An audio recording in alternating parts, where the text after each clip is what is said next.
Okay, everybody. Welcome back. Wake up, it's time for a nooner. Yeah. Welcome back to episode 2. Episode 2, You Must Be Joking. right? There we are. I did forget one thing, though. Only one? Well, besides my manners. Only one? I get to build a shelf today. Yay! Really? Yeah, Mama wants a shelf in the laundry room. Ah. She says, "You got your studio now. You gonna build me a shelf and fix the kitchen and fix the living room, fix the bathroom." Fix the upstairs." And I was like, "Oh my God! I thought I was retired." No, I just don't have to get up to go to work. Oh, you're retired. Get up to work. You're retired. You were tired yesterday. You're retired today. I was tired. I was tired as shit yesterday. Hey, vámonos a la su casa, no más aquí. Look at this guy. He's like, "But you played with me." Yeah, anyway. Me and Shinzo had some fun earlier. Yeah. Until he tried to hump my leg. Then it was only fun for me. Yeah, because he doesn't have all the equipment to do the job. Yeah? Exactly. Just kind of poking at you. Yeah, that's why I like your dog, because, he starts humping your leg. No, that's warm. He's going to finish. Always a job well done. Right. Anyway, I was thinking that today, for, people might not realize just how well versed you are at so many different things. So I thought that you could actually be the subject. Oh, man. No. Why not? What do you want? Well, What do you want to know? pretty much everything that's not going to get I was you in legal born trouble. A poor black child. I don't know. I don't care about trouble, man. I give 0 Fs. I don't change the names because I think the fingers should be pointed at the guilty, bro. Well, I'll give you that. Because there ain't no innocence in my stories. Not even me. Anyway, I was actually thinking, because, so far, this is what I know about you. Okay. Okay? You're a host of a pretty successful podcast. Uh-huh. You're in the stand-up comedy, which Yes, you're sir. actually really good at. Oh, thank you. And you're a musician that I don't know how good you are, but, you've been in the business for a long time. Yes, sir. I don't know how good I am either. You've done construction from what I understand, most of your life. Most of your adult life, if it classifies as adult. Yeah, no. So when did you start in? Let's do this. Okay. Okay. When did you start doing construction? How old were you? I was probably 12 because when my mother married this bastard ass guy, he no longer allowed me to live in the house, but she wouldn't let me leave, so I was forced to live in the garage, so I had to start building rooms in the garage. And since we moved every 2 years, we used to move every 6 months till she married this guy. Well, at least there was stability. Yeah, stability. Yeah, iron fist. But I built rooms in the garage a couple times, and then when I was 14, a friend of mine who was 16 moved to California and called me and said, "Hey man, I know you're in a mess. Why don't you come down here and just start working?" And I was like, "Well, are they going to hire me?" And he said, "Yes."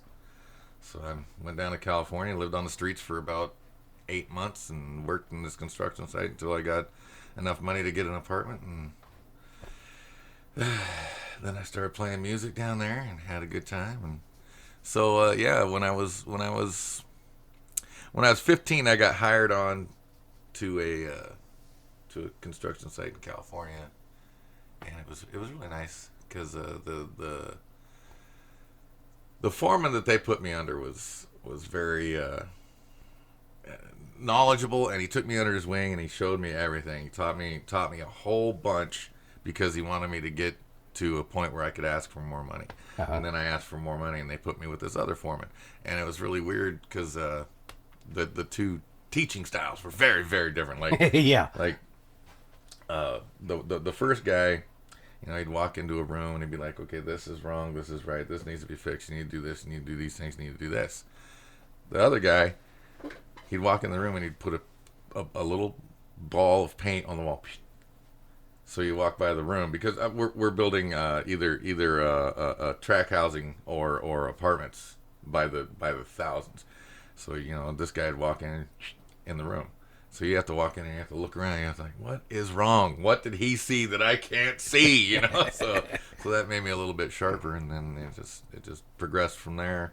And the nice thing about construction, being a musician, is when we would get in a van and go somewhere, like a band one time went from California to Texas. Uh-huh. So I just hopped out of the van at a job site. I was like, hey, man, I need some money for the day. Can you pay me cash? Oh, yeah, what can you do? Everything. Oh, right. And go in there and do whatever they need and then get paid. And boom, no filling out paperwork, no nothing. Boss just hands you cash. You walk out, and he's like, can you come back tomorrow? No, sorry, band's going, Missouri. Yeah. So. Yeah. But it's a good trade if you're going to be a traveling musician. Yeah, I never thought about it that way. I always did pretty much anything I could when I was traveling around. I did everything from recapping tires to roguing wheat fields to shoveling stalls to anything. Yeah, I just did construction or picked up on a girl that I thought would let me sleep on her couch or on her. Yeah, that was always one of the perks of traveling. And remember, if you go to a skate park, you'll always find some punk that knows where to get good weed. Survival on the road is important. So, when did you decide to become a musician?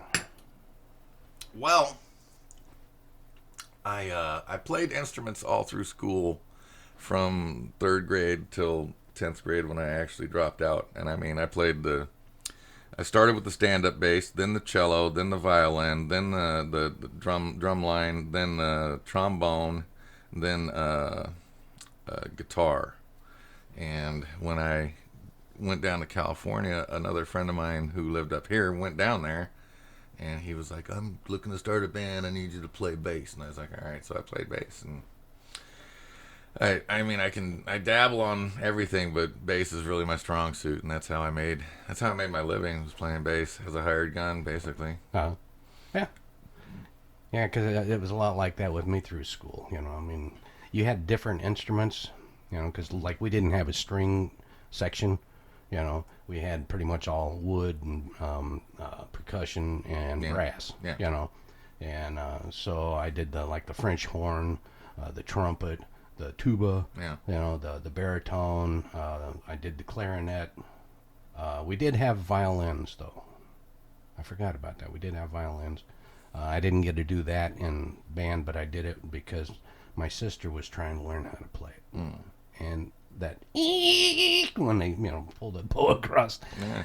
I think that's where sounds like Axl Rose singing, bro. I actually think that's where what's his name? Never went down to Georgia. For Pete's sake. Charlie Daniels. Yeah. I actually think that's where Charlie Daniels got that from, about when the devil was playing the fiddle, he pulled the bow across the string and it made an evil hiss. I think the devil learned that from my sister. Maybe. Because I'm telling you, man, it would make your toes curl up and your fingernails and teeth hurt. So I snuck into her room and I started trying to figure out why it was doing that to her. I found out she was just pushing too hard. Yeah. And so when I showed her, then she quit playing it, and I got in trouble for. All right. But yeah. Yeah, I played when I first went to music class, they gave me the bass, and so riding to school and back with that on my back. And next school year, my mom was like, "Tell them to give you something smaller." All right, so they gave me the cello. Step down, and then after that, like the violin and the drum line and stuff like that, I played instruments that no one was playing. Guaranteed first chair, guaranteed on the stage. That's the only reason I took those other instruments. Otherwise, I probably would have played bass my entire life, from the beginning to the end. So yes, and see, I was always too shy. Oh man, yeah. It's funny. I'm shy in person, but on stage, oh yeah, I just undress. Yeah, I was so very shy, especially to perform in front of anybody. I taught myself how to play, most instruments because I never did learn to read music, so it was always by ear. And so I never had a guitar lesson in my life, And but I would play in my room, and I would know that I'd have my window open. I'd know people were walking by, and so I'd be playing loud enough for them to hear it. But if they walked into my room, they could barely hear me. you know, and when I was hitchhiking around, the only way that I could actually play in front of a crowd is if I had a couple of drinks, enough to loosen me up. As far as quality goes, I don't know where it went at that point. But yeah. Quality doesn't matter. If you listen to the radio today, you'll see that I'm right. Yeah, there you go. Yeah, but yeah. So, for you though, you've always been out there, just and I was always kind of anal retentive, I guess. But yeah, I was always more than willing to be the shadow on the wall. Oh man, it was when I was finally the front man. It was amazing. I loved it. It was great. Just out there yelling at people, talking to people. Hey baby, how about a pizza and a fuck? That's my favorite pickup line, and it does work. You just got to watch out for the ones that it works on. Okay, we're gonna change subject just briefly because to that one. When Pizza? No, the other. When I was hitchhiking around a lot, I'd get to a town or something and everything, and a lot of times I'd just go into a bar and I'd meet somebody and they'd set me up with a job, and so I'd work there until it was time for me to leave again, and I ended up in Missoula, Montana. I stopped in at the bar and everything to have a couple of drinks. This is where we find out that G-Man's a traveling serial killer. Hey, I never, ever killed any cereal. Oh, I've murdered cereal. Murdered it. Yeah, no. I'm a little bit, I feel a little bit inferior to Fruit Loops. So, yeah. Anyway, but I met this really nice looking gal, and she lived on a ranch, and her father owned, and her brother worked there on the ranch too. He was the foreman, and he was a head case. But they offered me a job to work there, and I ended up dating that girl for the rest of the winter, and working on that ranch. But her, when we would go to the bar and go dancing and this kind of stuff, she and I would get embarrassed because he had no shame whatsoever, and his voice carried, and I don't know what that's like. but we would go to the bar and we'd sit down. We'd get a nice place or a nice table and everything, and we'd sit there and we'd have a few drinks and talk and wait for the music to get going, and then we'd get out there and start dancing and just have a real good time. Now, his only idea of a good time was to get drunk and get laid. All right. That was his only goals. Well, those are good goals. Yeah.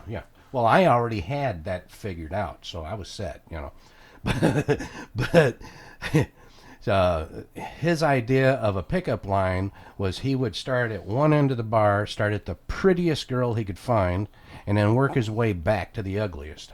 Right. But he would start at the prettiest one, and he'd walk up to him and say, "Hey, you want to fuck?" That was his idea of a pickup line. And it works. It did. He never, ever went home alone. Yep, sometimes it's the pretty one, sometimes it's the ugly one. Yeah, there was always one, but it would embarrass... All girls want to. It would embarrass her, and it would embarrass me, because I was, kind of with, I wasn't used to being around too many people. I had to get drunk to go to a bar, But... this one night, she said we had to do something about that. We had to keep him from doing that. So we decided we were going to sit him down and lecture him. And explain to him that that's not the way to go about it. So we sit down and everything, and sit down with him. We bought him his first drink. And we said, "Hey, look, Tim, don't go around and just shout out to every woman in the bar, 'Hey, you want to fuck?' It's embarrassing for us because we're with you, So, go around and be a little bit quieter and just, start talking to them." He says, "About what?" And she pipes off, "Apples. I don't care anything, I'm on his side right now. Yeah. Well, anyhow, he goes ahead, he says, okay, fine. So he has a couple more drinks, and he's looking around, and he sees this beautiful girl sitting by herself at the table, real close to the corner of the bar. So he goes ahead, and he gets on up, and he walks on over to her, and it wasn't too far from us to where we couldn't hear what he was saying, and the band hadn't started quite yet. But he walks on up to her, and he says, hi, you like apples? She says, yeah. He says, great, so do I. You want to fuck? And she left with him. Perfect. So, needless to say, me and Tina, we just kind of, hands up. That was it. That's how it is, man. I'm telling you. Yeah. So, anyway. You know what being shy does? Limits you. Yeah. Well, I didn't get over the shyness part so much until I went to Kentucky. Oh, man, there's people that are shy until they die, and it's a bummer, but they've acquiesced, and they've decided to do that because I've seen some introverts get out. I mean, you wouldn't believe it from me, but I'm very introverted. I mean, I don't go anywhere. I'm in my studio or I'm in my house, man. My days of moving out and traveling and doing things is probably very close to over. Yeah, well, my best friend Steve, he is so introverted. Most introverts think that he's boring, because he doesn't want to leave his house. He goes to work, and then he comes home. When he gets home, he starts drinking and smoking, and he's on his computer, and that's his world, his game, Sweet! And the only time that he goes out is usually when I go there, and then, we'll go out and we'll get something to eat. Drag him somewhere, yeah. And I used to get him to go with me all the time to go to karaoke and this kind of stuff. And that was the only time he'd go out. And then when I quit going out so much, then he just back into his shell. Yeah. So, which reminds me, I'm going to have to go over there and see that guy. Yeah. But, yeah, so, I don't know, maybe that's one reason why I get along with you so well. Introverts unite. Yeah. From opposite houses. But, so what made you, what bands did you play with? Anybody people know? Anybody people know? No. No, I was never in a band that got signed to a major label. I was in 2 bands that got close, and we blew it both times. But I've been in 4 bands that were on independent labels that were. We made money. I was retired at 36. We made money, so. It's just, I mean, like I said, I was just a hired bass player. It's like, can you name the bass player for Metallica? No, me either. It used to be Cliff Burton, then it was Jason Newsted. Now it's just some other guy. See? Yeah. Some other guy. So I was some other guy for a long time. I played with, you're old enough. You know who Sky Saxon is? I've heard his name, but I couldn't tell you. Okay, well, he is an international artist, and I played with him for a while. I was a seed, because it's Sky Saxon and the Seeds. So, I mean, that's probably the most famous person I've performed with as a band, because I mean, I've been on stage with a lot of people like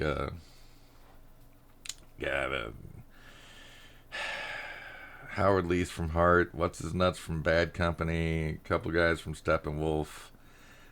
See, the crap part is I don't remember their names because I do a lot of drugs, bro. I smoke and I drink and all. So and plus it was like 25 years ago. This is like in the 90s. So I have been on lucky enough to be on small tours. Like we opened for Quiet Riot, we opened for Nazareth, we opened for Blue Oyster Cult, we opened for Twisted Sister, we opened for Bad Animals, we opened for Slipknot, we opened for a lot of bands, and when I say we opened for Slipknot, we played a festival in Germany, and we were on stage D, and Slipknot was on stage A, and we played before they went on, so we opened for them. But yeah, I've played in Japan, I've played in London, I've played in Germany, I've played in I played in Morocco, I've played in a band in, I'm going to say probably 36 out of the 50 states, and that includes Alaska and Hawaii.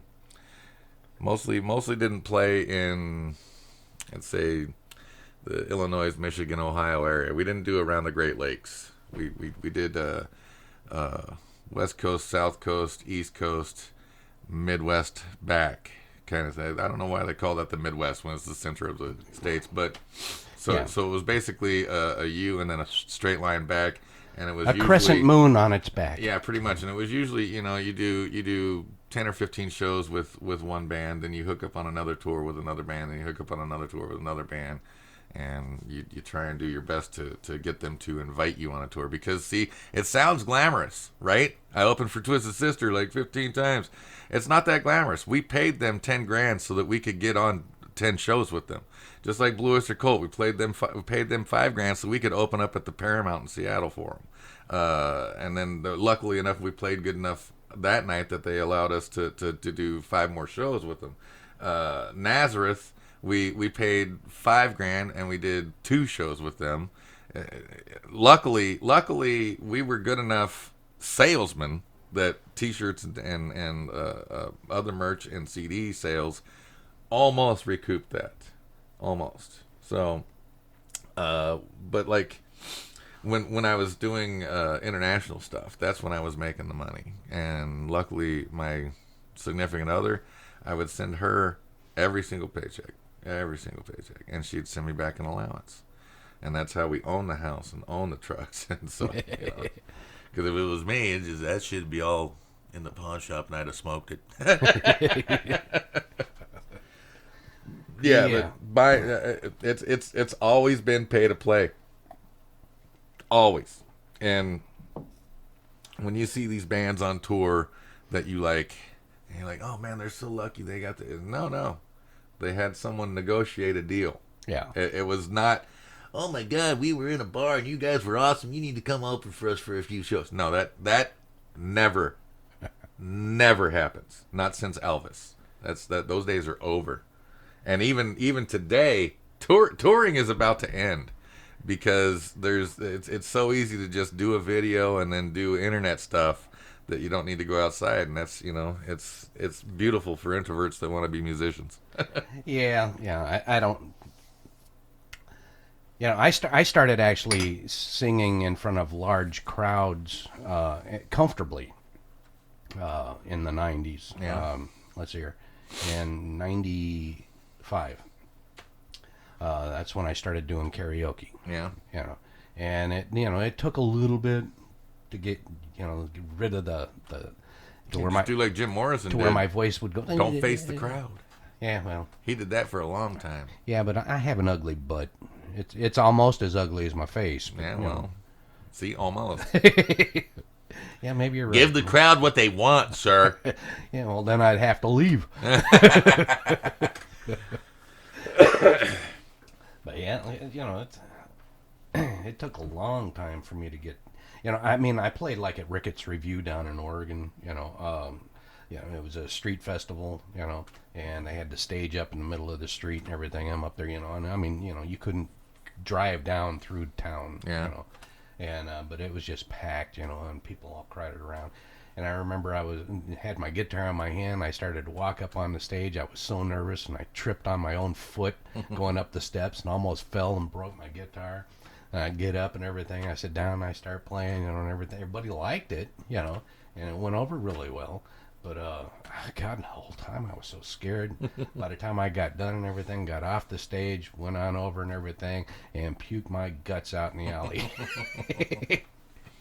Yeah, we played a festival in Japan 2 years in a row, and it was amazing, because the street was shut off for like 4 city blocks, and they had stages set up back to back. Probably 20 stages back to back, and they had 20 bands on all at the same time. It was just cacophony. You had to be standing this close to the stage to hear the music that you wanted to hear from the band that was playing. Otherwise it was like, well, it's a lot of noise out here. So when we were on stage, it was hilarious. I'm just like, no one knows what we're playing. Yeah. Now, I used to love, playing for my friends and stuff like that, but man, I just couldn't do it in front of a crowd. They wanted me to play solo when I was in band. That you couldn't be heard? They wanted me to do the solo because I could actually do it and do it well. Oh, I thought you meant so low that you couldn't. No. Hey, turn down. But I was too afraid. And then I was in chorus at the same time, and they wanted me to do a solo part on that. And I was actually allowed by the get down. Thank you. Now go lay down. Go on. Go. Thank you. Anyway, I had I was actually allowed to sit in the baritone section. I could go to the tenor section, and I could go into the alto section, and I could go into the soprano 1 section. Wasn't allowed to go into second soprano, and but I could actually sing the portions that I was supposed to all through each one of those. And but he wanted me to sing a solo on one of the songs. I can't even remember which song it was now. And as soon as he asked me to do that, and he wanted me to sing, and it was just the class, just the chorus class. As soon as he asked me to do a solo on that, I started screwing up, and I was totally screwed. I mean, I just couldn't do it. I was too afraid. And this is people I sing with every day, And it was like, nah. So, but yeah, I was terrible. So when did you decide that you actually wanted to get into the broadcasting portion? I was forced. They pushed me into it. Who did? Because a friend of mine, Puddin', who does frickin' and frackin' over there in North Dakota or somewhere, and he used to do a show here at the studio that I took over called Saturday Morning Funnies, and he and I had met at a comedy show where he was on and I was on, and he liked me, and he said, "Hey man, I got this podcast. I need you to come be a guest once." I was like, all right. So I came in and I was a guest, and I did really good as a guest, I guess. And so he's like, "Hey man, you need to just come in every day." And I came in for every day for like 4 or 5 weeks, and then was in there one day, and the station owner came in, and he's like, "Which one of you is Sleazy Vegetable Joe?" And I'm like, "Me." And he's like, "You son of a bitch." And I'm like, "Oh fuck." And he's like, "You are getting more email than all of us right now." And I was like, "What?" So he's like, "Hey, you need to come with us to this party that we do once in a while. It's called the Man Float, where they go and they float the Yakima River." So I went down there with them, and I figured, it was going to be a deliverance kind of thing. Or you were hoping? But, well, and then, so it turned out they invited me to come because they wanted me to start doing my own show. And that was a little over a year ago. I see. I thought that you'd been doing vegetable soup a lot longer than a year. Nope. Yeah. Nope. It's only been about a year, and he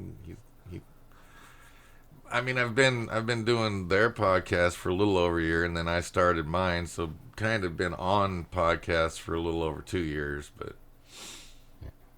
I'm doing my own, and now I've taken half control of the studio, and so just getting ready to do a blast off here. Like this week, I think all the people, I think three shows out of the 20 or 30 that are on that station recorded at the Fortune studio. Now they're going to start recording here, so you'll see people walking in and out. I think the funniest part about that, especially like when we were over there at Daryl's house, you can have guests come, like, I mean, big name people. And they'll park right in the street, and they'll walk right in the house, and they'll walk out, and everyone will be like, and they won't know who it is. It's just like, that was Jerry Cantrell, right? What? No. It was. It's like, so it's gonna be really good that my neighbors are ignorant and won't know when someone drives up who they are. And just so everybody knows, I am one of his neighbors. He's the ignorant one. Yeah. I'm the idiot. He's ignorant. Yeah. Aye. My job is to make everybody else seem smart. You do a great job. You're hired. Yeah, so it's really funny to watch, the neighbors just say, who'd you have over there? Ah, that wasn't him. Yeah, well, I plan on us actually having guests on this show too. Yeah. You know, so with any luck, you know, we'll keep it on the lighter side. Yeah, well, I got a guy, man. He knows people. He can make calls. Yeah. I'm just waiting until once my shit's up and running, bro. Woo! I thought it was up and running. You're supposed to be broadcasting tonight, right? Doing a live show? Plug yourself. You know, it's a plug. I'm not 100% ready to go live. Oh. We got the cameras working, and I'm kind of learning how to switch, but I need to get that stuff down so that it looks good. I mean, I'll do a rough one for fun, but I need it to look good, and I need it to be good, especially if someone comes in, you know, like I'm trying to get one of my first guests to be Nate Jackson from Nate Jackson's Comedy Club. Yeah. You know, international comedian. So I don't want to be like, hey, we're just fumbling around, bro, because then he'll tear me up on stage. Yeah, he's a fun guy, though. Great. He is. But I just want, I just want the first 2 or 3 to be solid. Yeah. That way, if one gets kind of fluffed, then it's, it's, hey, working out bugs. But as long as the first few get the attention, then a bug here or there won't matter. As long as they're all nice and tight and they got good progression and a nice flow. Yeah. And that's why I can't just go live tonight. Like, I turned my studio on yesterday. I can't go live tonight. I have to plan this stuff out. It takes 3 or 4 weeks to get that first show, get your guests lined up, get all your points lined up, all everything you're going to talk about lined up, all the pictures you're gonna, stuff. You gotta have your storyboard set out, and you gotta be ready to read that script. You can't just do like I do on my 1-hour show, which is pre-recorded, and just be like, I didn't plan for today, so let's just talk about whatever. Well, I mean, I actually do plan, but loosely, mainly because I don't want it to be overly structured. I don't want it to be scripted. I like the spontaneity that you and I have in our conversations. Yeah. And I like the way it drifts off into other directions sometimes, Well, that's gonna happen. Yeah. But I am more into and it's not like it's completely scripted. Like, hey, Nate, here's the words you're gonna say. It's like, well, okay, these are the 3 main questions I'm gonna ask him. Uh-huh. And then after those answers, maybe this will lead down another tangent. This will lead down another, and hopefully, it'll be a 15-minute interview, not just the 3 questions for 5 minutes. So, it is loosely planned, but it's got to be planned, especially if it's going to be live in 3 hours. Yeah. Because I mean, for an hour, I can bumble around for an hour and talk about things that people might want to hear or might want to yell at me about for talking about. And that's fine. But for 3 hours, I need to have everything ready so that it's not like we're sitting. Hey, Trav, you got hey,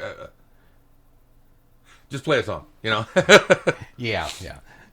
Like me on my regular radio station on Rubber Chicken Radio, when I'll do a live broadcast, I before I go on, I usually have, like right now, my next playlist is a 4-hour list. Yeah, see, you have your playlist. Yeah, so don't tell me you don't prepare. I just wing it. Hang on, let me look at this book. Okay, this is called Winging It. Here's your script. No, but I do. I get the playlist there, and everything, and I'll go ahead and I'll start going through it, but I'll throw in some other stuff, and when someone calls in or texts in or something like that, then they can make their request, and I'll go ahead and I'll throw that in, and everything. Sometimes the conversations we'll have might last a half an hour, 45 minutes, or whatever. That's the fun thing about radio and requests, though. They can come in and you can just play them whenever. Yeah. This was requested from Tom 6 hours ago, 9 weeks ago. Yeah, I don't usually do that though, but when my buddy Brad Cash worked on KSW, he'd do that all the time because I'd be in the studio with him. He'd just be like, you know, back then people called in and they'd play the request, and so he'd be like, "Hey, you're on the air, blah blah blah blah, blah. Okay, yep, getting right on it." And you know, 2 hours later, "Yeah, you're on the air. Oh, what do you want? Okay, yeah, we're getting right on it." It's like, oh fuck, man, you son of a bitch. Secrets of the radio. Yeah. It's a kick though. So when did you decide you wanted to start doing stand-up? I decided I wanted to start doing stand-up about, I don't know, November of 2015. I was home not doing anything, and some friends of mine asked me to come play in their band, and I said no. So they called my SO, my significant other, and told her that I told them no. And she came up to me and she's like, "What the F is wrong with you? Go get your and go play with those guys now." So I went down and I jammed with them for a little bit, and one day after we got done jamming, we went up to the Tacoma Comedy Club. And this was back when it was show up, go up. Now they don't do that. Now you got an email sign up. So we went to the club just to have a couple drinks, and it was open mic night, and there were comedians getting up on stage, and a couple guys just like, "Oh man, that was horrible." A couple guys, "Oh wow, it was fucking funny." And a couple more guys, "Oh man, that was horrible. I could do that." And they're like, "Oh yeah, prove it." So the next week, after band practice, I went there, put my name on the list, and they called my name, and I went up on stage, and you know, I've been on stage, and I'm fucking no problem. So I get up there, lights in my face, and I'm just like, "Thank you, good night," and just got off the stage, and everyone laughed at that. But see what? So the next week, I actually wrote some jokes, and the next week I went up and I got up and I did great. And so I call my second time my first time. But yeah, it was an amazing revelation how much I depend on other people on stage with me to let loose. Yeah. Because I was up there alone with just a microphone. There was no drummer to blame. There was no other guitarist to blame. There was no guitar in my hand to blame. It was just me shitting the bed and running. But yeah, after that, I since I wasn't working, I went to every single open mic I could find in the greater Seattle, Portland area. And I probably did 300 open mics in my first 2 years of doing comedy. And my problem was that every club I went to, I never told the same joke twice. I went out of my way to always do something different. And a couple times, you know, I'd be at the same club, and they'd be like, "How come we didn't do the jokes from the other day? How come we did this?" I don't want to do them. They're like, "No, man, you got to put that all together." I'm like, "What?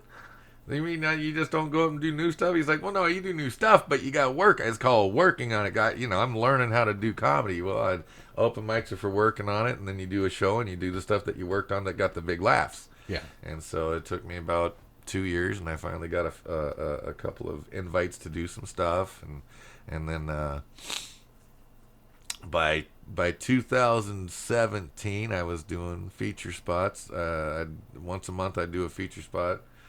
And then 2019 came along and just killed it all. And that was when I was doing the podcast. So I was like, okay, well, I've got an outlet. Yeah. So fuck them all.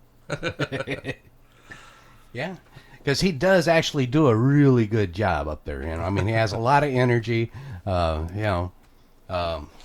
see here. See if I can. You got to pull up some of me on. I can be veggie. Because if I did this, you would have said fag. So, let's just start dark. If you want to get away with murder, just become a cop. If you want to get away with genocide, become a politician. What would Jesus do? Well, he'd probably make a bunch of fish sandwiches, give you a glass of wine, talk about how great his dad is. The real question I have is, who would Jesus bullwhip? Because we know he'll bullwhip the money lenders and the money changers, because it says so. But I kind of want to hope that he would bullwhip those people that talk loud at movies, or the guy that cut me off today driving here and then slowed down so that he could flip me off through his back window. It's like, dude, I'm going to let Jesus take the wheel so I can bullwhip you myself, you jerk. Son of a mother of all toasted donuts.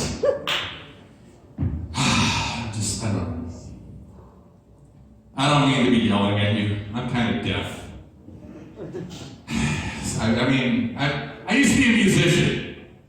Any musicians in the audience? Yeah. Okay, well, see, all right, I'm exaggerating. I wasn't a musician. I was just a bass player. And it's easy to be a bass player because you only need to know your alphabet, A through G sharp. You only have to count to 4. And I just cheat. I count to 2 twice. Just, you know, was that 4? 8. Fuck 8. I don't do 8, bro. Unless it's a ball, I don't do 8.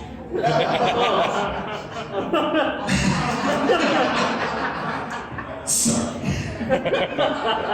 So, did you buy the highest pressure bidet you could? Because, I mean, it's like, sound like you bought one of those cutting devices that uses water to slice apples, bro.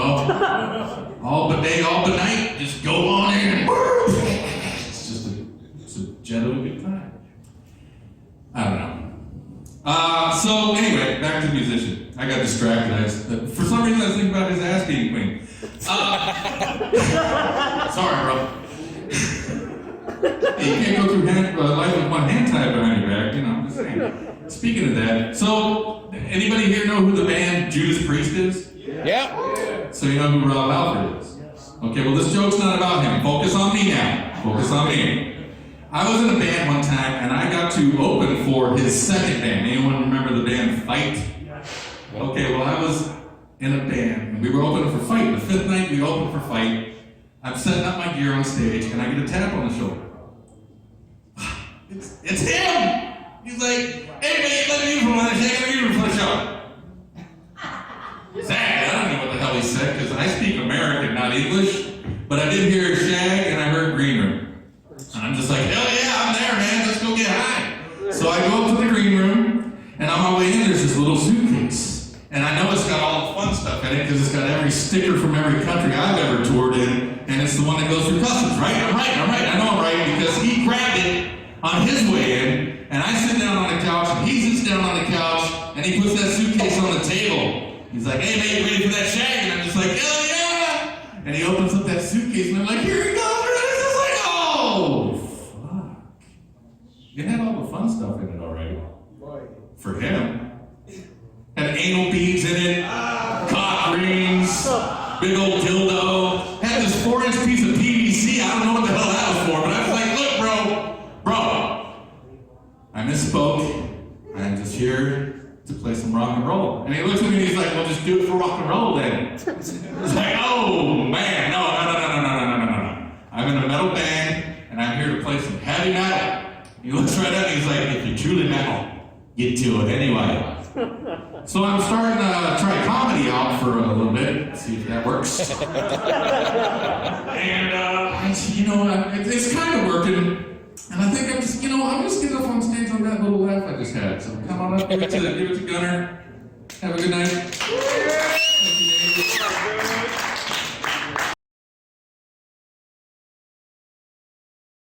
problem is I don't write. Like I've played on 15 albums, I've written the music for it, I've written the lyrics for it, I've even sung on it. And I don't write. I mean I can read and write music on the bar graph, and I can read and write read and write tablature. Anybody can. And and I got the only time I ever wrote lyrics down was when someone was like, "Hey, what are you saying there?" It's like, well, I think I'm saying this. And the nice thing about that is it kept a lot of the songs fluid and new to me, which made it fun for me. So, and that carried over to comedy. I never wrote anything down, write jokes. It's like, no. I don't do that. So, it holds me back a little bit, I guess. But see, like that, the Rob Halford, it's a true story. It happened. Yeah. So I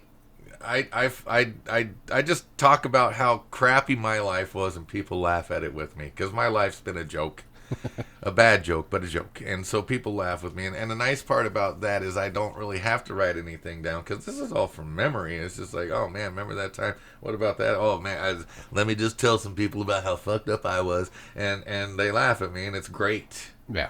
And so I mean, I try to write jokes, and some of them are good, and some of them are just like, I'm not quite crafted yet, because I haven't honed the skill of the writing. And by honing the skill, because every time I watch something about writing jokes, it's write it out again, write it out again, write it out again, cut the fat out, write it out again, write it out again, cut the fat out. Then you try it in 3 different clubs, hopefully in 3 different cities, to get 3 different reactions, to determine if that joke is worthy of staying in your repertoire.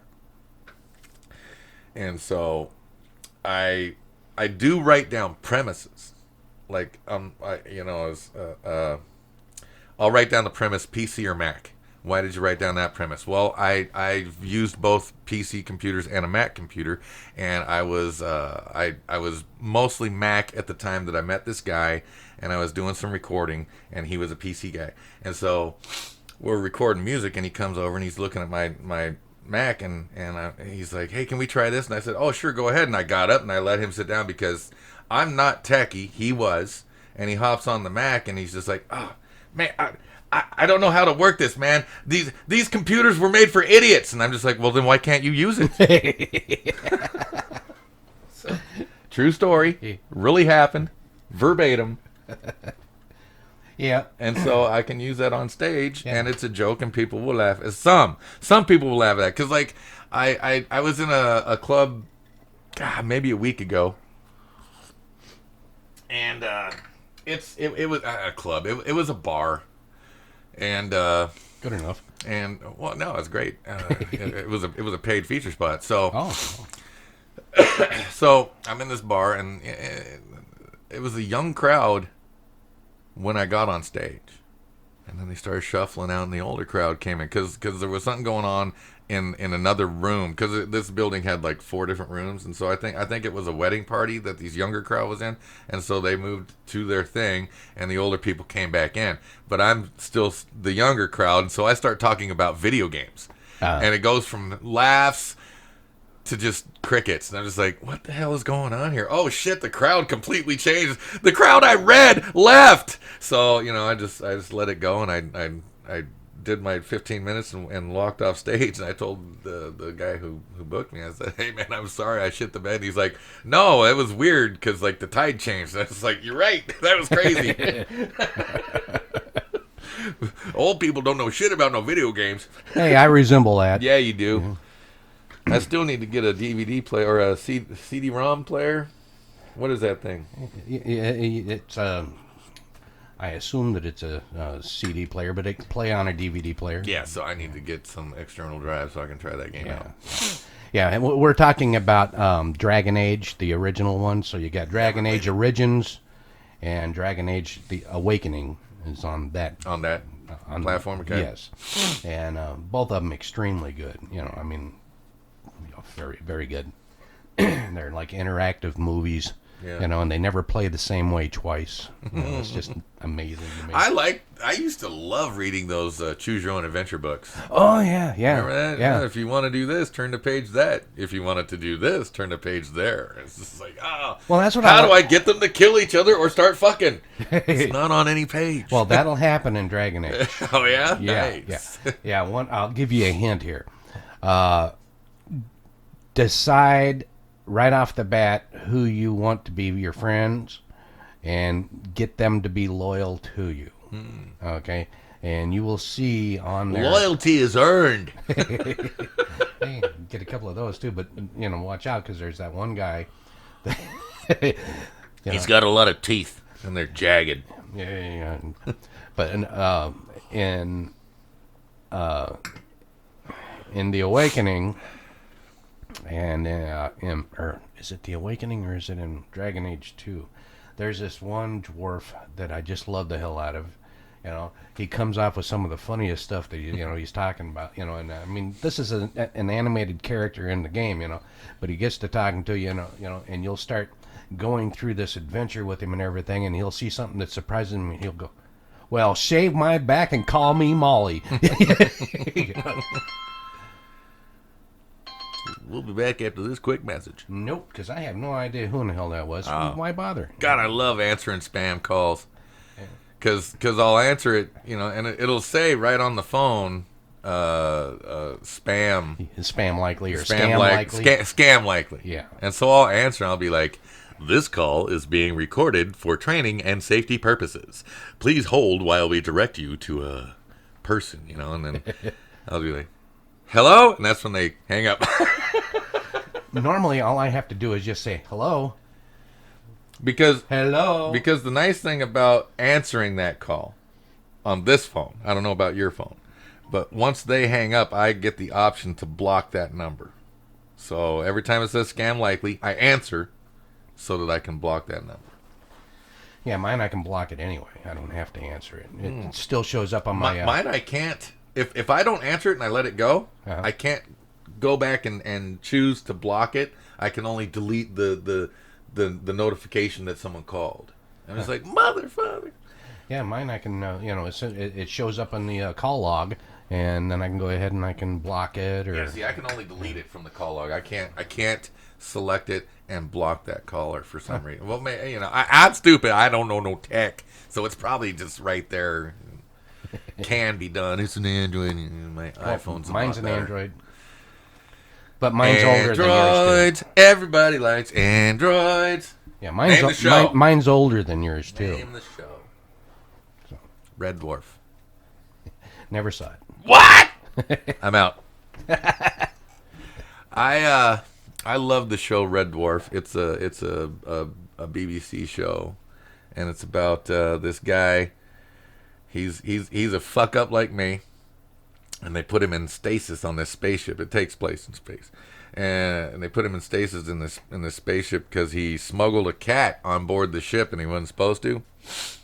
And something happens, and he's in stasis for 3 million years. And when he comes out, basically he's the last human being that he knows of alive. Everyone on the ship's dead.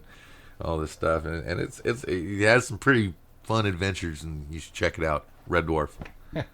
Yeah, I never heard of it. But, for so many centuries, I was just walking around, didn't even bother with television. And even now, it's just every once in a while I'll start watching something, I don't TV anymore. And by TV, I don't have cable. Yeah, me neither. I have internet. So we do Netflix, Hulu, and Disney. And YouTube. And the Netflix and the Hulu are I've probably got 300 emails because I just do the free trials. F them, man. And no, I don't do Disney. Yeah, well, I did the Disney Plus package, that had F Disney, F Nestle, F the government. Yeah, but so I did that, but we don't really watch it that much. My wife and my daughter will watch Netflix, and most of the time. I don't really, most of the crap that's on even Netflix anymore is just, So, but I'll go ahead and I'll get on Vudu and I'll watch it. It has some free stuff. Yeah, free with commercials. Hey, I don't mind. Yeah, and they're short commercials, so it's not like, network television where you got 15 minutes of commercial and 5 minutes of movie. Right. And, but, then there are times where I will actually buy one of the movies or buy one of the series. Oh, yeah? Yeah. Like, I just bought one last night. Because it was, my wife is Chinese, so she likes the Chinese movies. Okay. And Chinese language? Yeah, well, she wants the Chinese language all the time. Uh-huh. But like The Great Wall. Okay. that one there was a really good movie, but it was English and Chinese. And so it worked really well, and we both really enjoyed it. And this one last night was actually a really good movie too, and it was also Chinese and English, like The Great Wall. And it was called Shang-Chi. Okay. And very good movie, by the way. So we actually got to sit down and watch that one together. And once in a while, we pick movies that we have to read. It's cool. Yeah, well, like I said, films, on some of those foreign films are really good. Yeah, well, this was an American film. What but, sucks is that the interpretations aren't always as accurate as they could be. But whatever. I mean, I don't know what they're saying, so I have to assume that the dialogue is correct. But it's just like, man, did you really think they said that like that?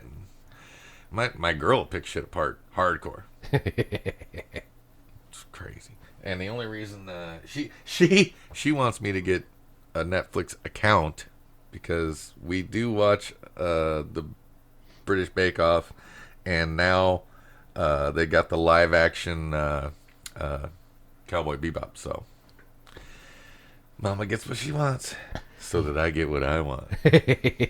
Yeah. It's funny how that works, isn't it? Yeah. I do my best to keep my wife happy, which I still suck at it, but the effort's there. Happy wife, happy life? No. Happy couple, happy home? Yes. Yeah. It ain't a one-way street. Don't get me wrong, I'll give you a blowjob every time you ask me, sweetheart. But you gotta give me one too.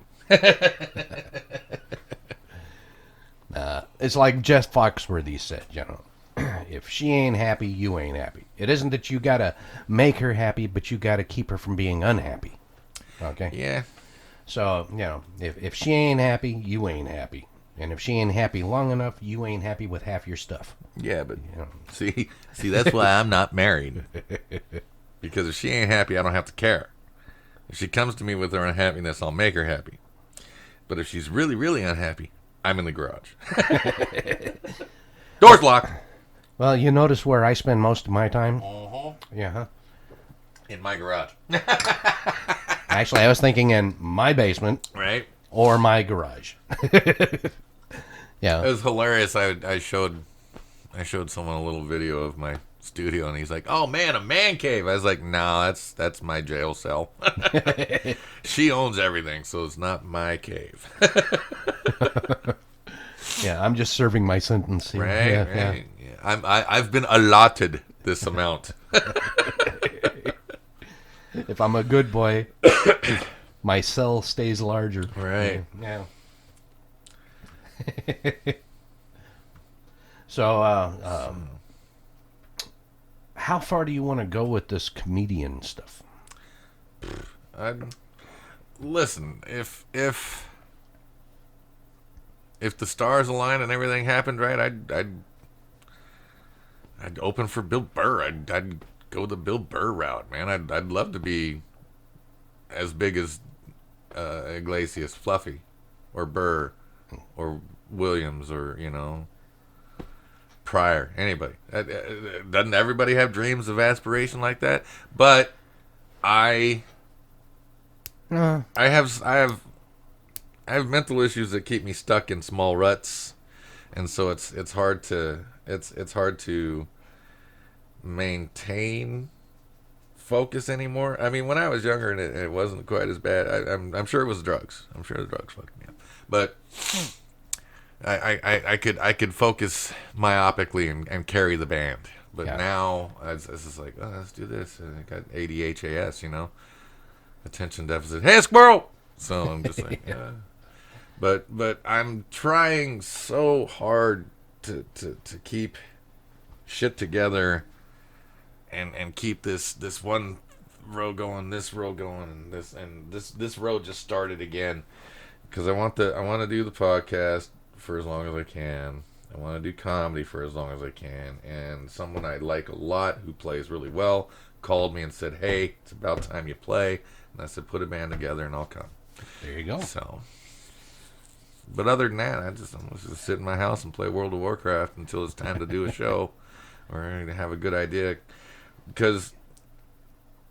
And thank you for all your help getting that stuff going with me. Oh, anytime. And once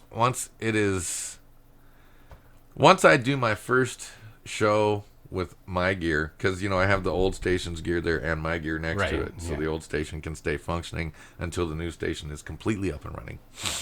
And once mine is up and running, I'll probably stop playing games and start doing major content, just throwing it out there like a shotgun.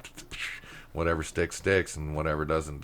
And the stuff that sticks, keep going with it, and the stuff that doesn't, just let it fall to the wayside. And I'll probably be spending so much time in my garage doing content that I might not have time for the band, but I will always make time for comedy, because I don't like doing bands anymore, because I've only been in one band where everyone was as driven as I was. And that's how we got to play in Japan, London, open for Slipknot in Germany, and Morocco, and open for, all those. We were wannabes opening for has-beens. Yeah. That's a Blue Oyster Cult, Twisted Sister, all. Yeah, I like those guys, though. I like them, too. Yeah. And they were great people to meet. I got all kinds of memorabilia, but I'm going to let you carry the show. That was the last band I was in where everyone was as focused and as driven as I am. So I find it difficult, because the very last band I was in, we recorded a demo here on the West Coast, and somehow it got to the East Coast, and we won this contest that we didn't enter. It was the best unsigned band of 2016 or 2017. Anyway, they wanted us to come do a show at their station in New York. And at the same time, it was in the summer, so South by Southwest was happening, and a friend of mine and another band they were actually playing a couple of stages in South by Southwest, the show. And they asked us if we wanted to come open some shows for them while we traveled down there, and we could just lie and say, "Hey, we're all playing South by Southwest," when it was just them. I was fine with that. So I went to practice one night, and I was like, "Hey guys, we got this, and we got that. Let's do them. I'll pay for everything."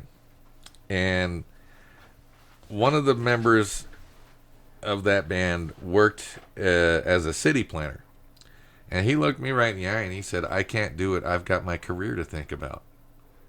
And I was like, "Don't you want to be a musician?"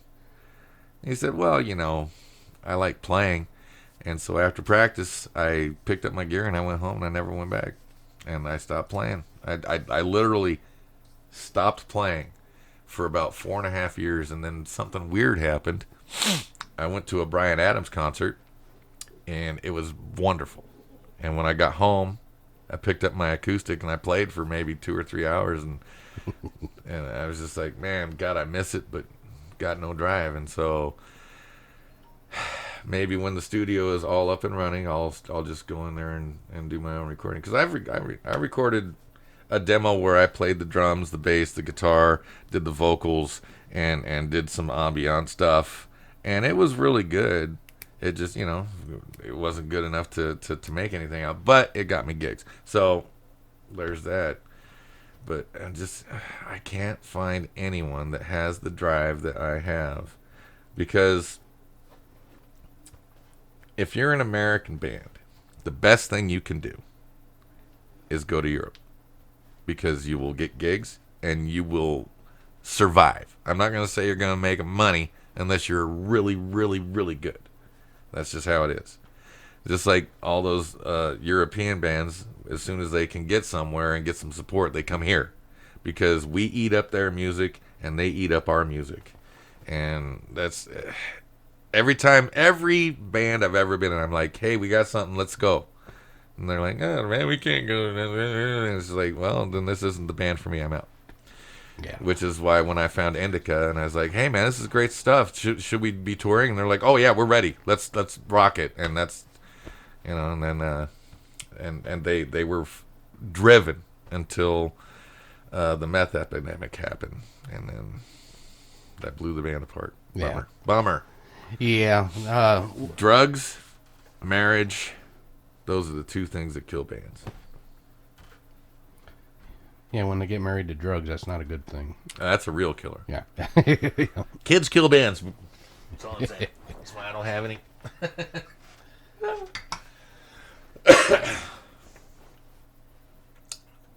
So yeah, that's my life in a bucket. You're a very interesting individual. I've met a lot of people, shook a lot of famous hands, shook a lot of hands of people you'll never ever meet. I came up in Seattle in the 90s, so I knew everybody. I mean, Chris Cornell got me an audition with They Might Be Giants.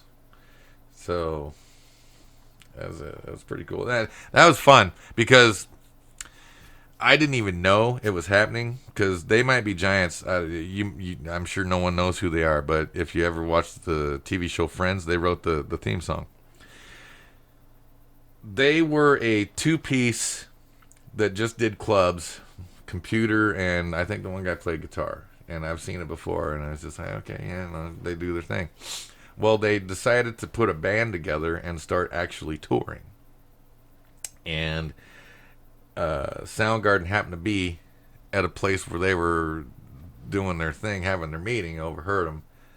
And Chris said, hey, I know a guy who plays bass. The guy came from New York to Washington State to see me play, but he was 3 days early because they didn't know what day I was playing. So this guy rented a room, stayed at this place, went to this club every day until we actually came up to play. And he comes up to me, he's like, hey, I'm so-and-so from blah, blah, blah. I just want you to audition. I'm like, yeah, right, whatever, get the fuck out of here. So we did our gig, and then my manager came up and he said, hey, man, did you tell that guy to get the fuck out of here? And I was like, yeah. He's like, no, that guy really wants to check you out. He just watched you play, and he wants you to fucking, come try out for their band. And it's like, who is he? What? No way. Who directed him? Oh, okay. Well, then I'll try out. So I tried out for They Might Be Giants. I didn't get the gig and went to this guy who was phenomenal, bro. This guy was fucking amazing. So it's just like I knew I didn't get the gig, but it was cool. And back then, in the 90s, that's how it worked. It's like, hey, I know this guy. Let's do this thing. Let's put you together. Now it's like, stay away from that guy. He ain't no good. Even though he's good and he would fit, they're the jealousy or the whatever it is. Yeah. Is I've got to be better than you, so don't have this good guy make you better than me, kind of thing.